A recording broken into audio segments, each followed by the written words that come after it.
right in. What are some of the common mistakes that people make when they are looking for apartments?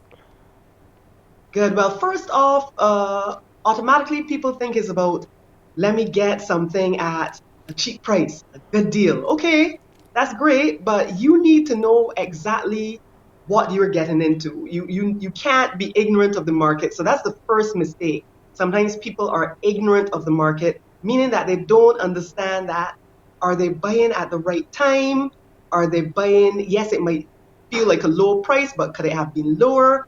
And that type of thing. Also, you need to consider when you are trying to acquire an apartment complex, know the rents and property values of what you want to pursue.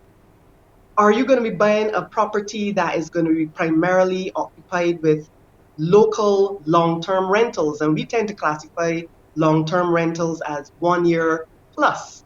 Now, if you're buying a building with that in mind, obviously location, can be varied. But if you want to buy a property with holiday renters in mind, location is essential. So those are the first two things to consider when acquiring an apartment complex. All right. How do we gauge, what these properties should cost? Because sometimes the prices are so different. I know usually in other markets, you usually have, a market value that is around the same throughout the neighborhood.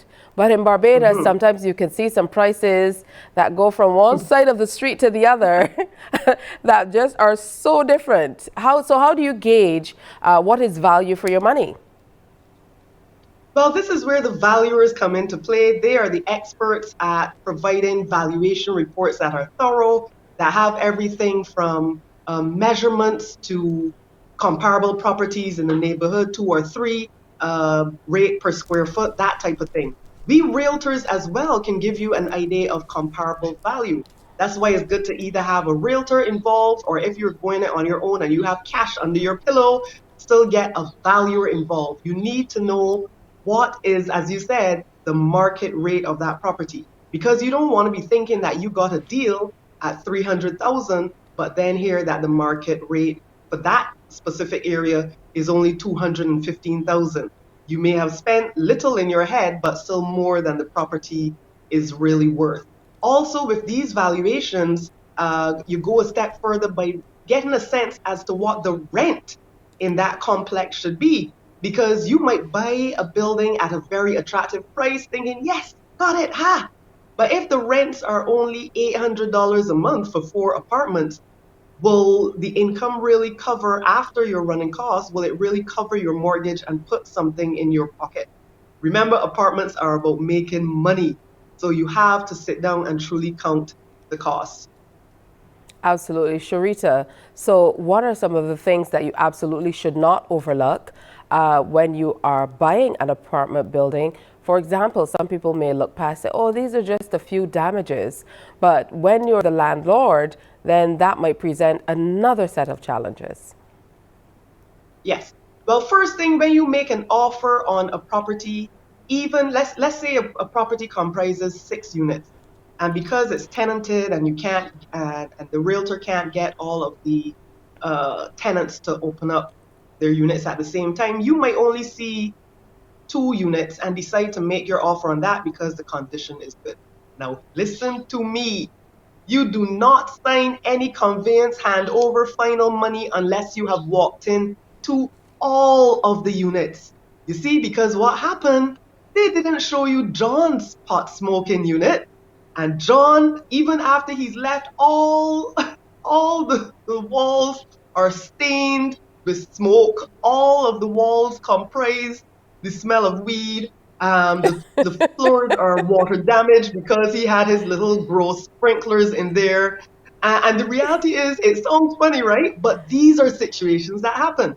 People invest in a building thinking these 2 units look great, but oh shoot, we now have to spend $5,000 to bring back John's unit to normalcy.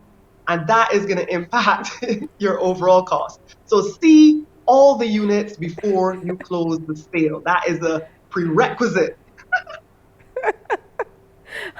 I'm not getting over John with these sprinklers in the apartment, and John was doing the True most. story. Yeah, but absolutely. Is there an ideal situation though?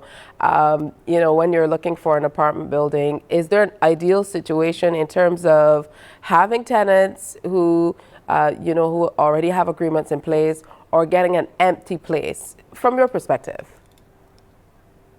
So once you have done your verification of what your property should be yielding, so let's say we've done all of our due diligence and we worked out that, our apartment should be pulling in $1,800 a month minimum to cover all your various costs, running costs, and so forth.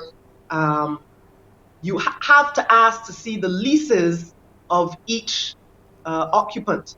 You can then make a decision that you want to acquire that property vacant possession, meaning that when the sale closes, you want it empty because you've determined that, look, we really need to renovate all these units if we want to get $2,000. But when you look at those leases might tell you, wow, okay, these tenants have been here each for 2 years or more, and they're all paying perfect rates. So do I get rid of them, or do I work with them and just renew the leases once the terms are good to go and keep that money coming in? They're already there. They've proven that they're worthy tenants. They pay on time. The money covers the expenses. Hmm. In this instance, let me ask to retain those tenants when I take over the property. That's the only instance when all the dots and stars align. All right, so let's give the people on the other side of things a little help before we go. You might be Mhm. looking to buy, so you're looking for those things. But what about people who are looking to sell? What are some of the extras that they can do to make their apartment complex a little more appealing?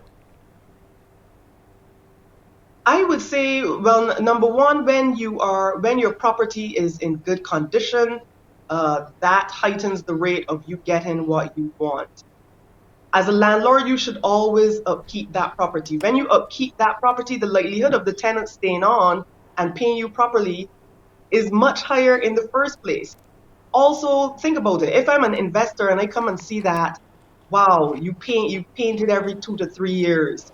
I hear from the tenants too, because I'm going to talk to the tenants. Yeah, he responded when there were issues.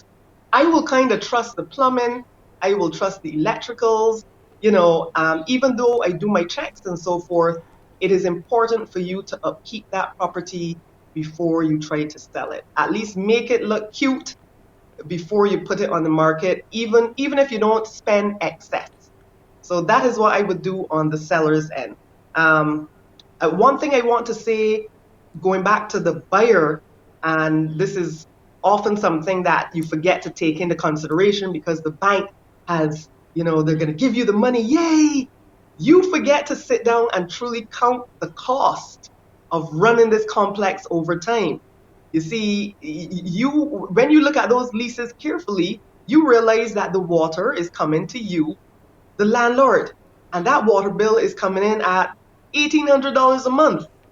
Did you calculate that in your expenses? You want to spruce up the landscape. Did you include that cost? The building, because of the location, has a very high insurance rate. All of these things you have to think of when buying, not just a low attractive price, but what is it going to cost me to run this annually? And by the time I get back the rent, do I gain something? Otherwise, buying an apartment complex is a waste of time if you're pouring out money and making none.